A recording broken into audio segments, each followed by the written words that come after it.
Bonjour à tous, ils espèrent toujours obtenir gain de cause. Les anciens employés de l'entreprise Tetra Pak à Longwy en Côte d'Or ont saisi le conseil des prud'hommes pour licenciement abusif. 126 d'entre eux sont concernés et réclament près de 20 mois de salaire à l'entreprise fermée depuis le 30 septembre 2025. Une séance de conciliation est prévue ce matin au tribunal de Dijon entre les deux parties. Gabriel Attal en déplacement en Saône-et-Loire aujourd'hui. L'ancien chef du gouvernement se rendra à Mâcon pour échanger avec des acteurs locaux.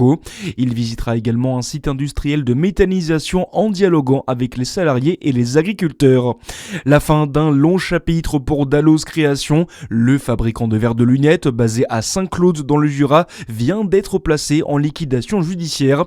Décision actée le 17 avril dernier par le tribunal de commerce de Lons-le-Saunier. 29 salariés devraient perdre leur emploi. Terrible accident hier après-midi à Cervin dans le Doubs. Un homme de 65 ans est décédé après un accident lors de manipulations sur un engin agricole. Une enquête de gendarmerie est ouverte et devra établir les circonstances précises de sa mort. Depuis plus de 20 ans, la ville de Dijon soutient et valorise tous les genres musicaux, de la création émergente aux grandes scènes pour tous les publics. La richesse et la diversité de l'offre musicale dijonnaise reposent sur une coopération étroite entre les services municipaux et les partenaires associatifs.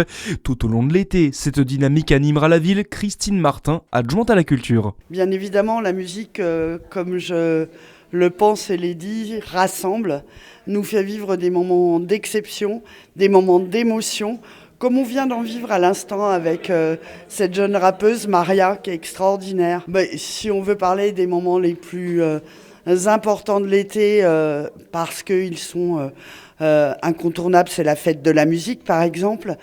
Et puis évidemment le concert de rentrée La Lalib qu'on attend chaque année avec gourmandise et le Golden Coast. Des propos recueillis au micro de Charlie Chevasson et tout l'été, des événements seront proposés dans les différents quartiers de la ville. Les amateurs de rap pourront notamment se retrouver à Culture Mix au jardin de l'Arquebuse les samedis 4 et dimanche 5 juillet.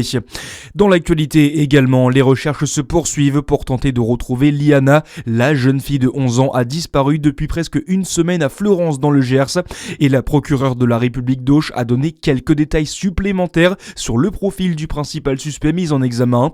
L'homme de 41 ans était déjà visé par 3 procédures dont une plainte pour viol sur mineur classée sans suite en 2024.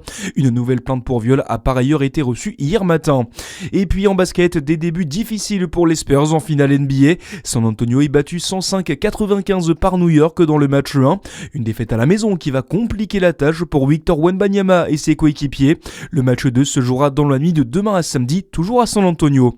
Voilà pour l'actu, à suivre votre météo sur Fréquence Plus. Très bon début de journée.